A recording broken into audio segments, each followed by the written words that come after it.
what's, I think, super interesting is that as our population-based studies have got bigger and bigger and bigger, we now do studies with literally hundreds of thousands of people in them, our ability to see really little things has got better and better and better. And this has generated a car crash between nature and nurture. We now see, in fact, I've been challenging my team to try and find genuine environmental things which aren't secretly heritable as well.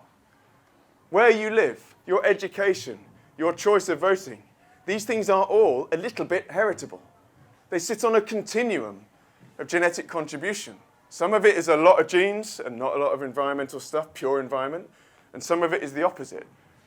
But actually, some of these complex behaviors are now crossing over. We thought there was environment. We tried to get rid of them by measuring them and chucking them out of our studies.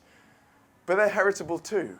We've just done this beautiful study in the children of the 90s where we've looked at how people's family history, so this is all people in Bristol, but where their families come from in the UK.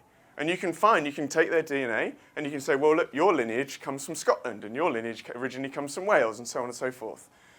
Those patterns, you lie them over the UK and you can see where families are migrating. You can see how it's related to their health and their demographics, right? Educational attainment, opportunities, the way in which you interact with your environment has a little bit of genetics in there too, and if you've got a big enough study, you can see it. So what I'm trying to dispel is the notion that there is a hard line, nature-nurture thing going on. Sure, there is a relative contribution of those two things, but actually the truth is that it's a lot muddier than that.